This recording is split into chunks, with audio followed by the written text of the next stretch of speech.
Bom dia, pessoal. A gente vai fazer o exercício do dia 15/6.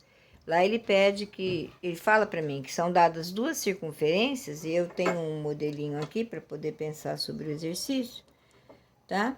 E ele quer que eu coloque duas retas tangentes, chamei uma de T1 e outra de T2, a essas circunferências, tangentes externas e comuns. O que quer dizer isso? Que a mesma reta que é tangente a uma é tangente a outra, tá? Então, essa é a nossa situação. Aí ele pede para eu construir duas circunferências, ou vem pronta, no nosso caso, nós estamos tendo que construir, porque inclusive na prova vocês terão que fazer a prancha. Então, uma de raio 1, eu já coloquei aqui, ó. Na sala de aula a gente optou por uma distância entre uma e outra de 6 centímetros. R1, vou pôr aqui em O1. Marinês, eu posso trocar o lado de uma e de outra? Até pode. Pôr o O1 do outro lado, né? Pôr O1 aqui e O2 aqui. Nada impede. Porém, nós vamos fazer assim. Vou pegar o raio da circunferência 2, tá aqui, ó. Vou pegar bem direitinho, circunferência 2. Centrar em O2 e vou fazer a circunferência, tá?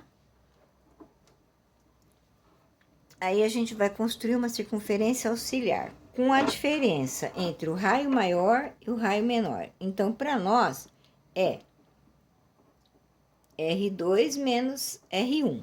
Como ele fala a medida aqui no texto, seria só eu fazer uma circunferência de raio 1. Porém, nem sempre isso vem. Às vezes a circunferência vem assim, e a pessoa pega e faz duas circunferências e nem te fala qual é o tamanho, o raio de uma ou de outra. Então, nós vamos fazer de conta que eu vou fazer essa diferença, mas graficamente. Como? Eu vou descer aqui embaixo, ó. Vou fazer aqui embaixo. Vou fazer uma reta R, que é auxiliar. O que eu vou fazer sobre ela? Eu vou pegar a medida do raio da maior. Por que eu não estou falando 2? Porque ela poderia vir construída. Então, eu pego o raio da maior, adoto uma origem aqui na minha reta. Olha lá, adotei a origem. Vou pegar e vou lançar esse R maior, o raio maior. Tá aqui, ele veio até aqui. Vou pegar o raio da menor, agora vou ler esse raio aqui na circunferência menor. Lembra que eu tô falando, eu sei que é 1, mas e se eu não soubesse? Se a prancha viesse montada, pronta, e ninguém me falasse qual é o raio? Pode acontecer isso. Então, eu vou pegar a partir da mesma extremidade, ó, da origem. A partir desse ponto, eu vou lançar sobre o raio 2, eu vou lançar o raio 1. Então, o que eu tenho, ó? Vamos marcar, né? Daqui até aqui, você tinha o R2. Aqui, você tem o R1. Então, esse espaço aqui, ó, vou fazer ele mais forte. Quem é esse?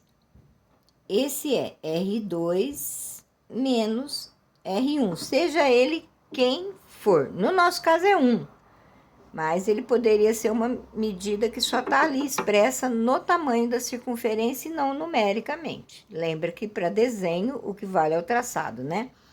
O número é só para que meu desenho fique harmonioso. Então, eu tenho aqui, ó, a diferença. Vou centrar em O2 e vou fazer uma circunferência que é auxiliar. Como ela é auxiliar, ou você faz ela bem clarinho, que é até o que eu recomendo, ou faz ela tracejado. O que é ruim do tracejado? Que às vezes o ponto que você precisa cai num lugar que está falhado, porque é interrompido, né? E agora? Centre em O1, ó. Vou lá para a construção.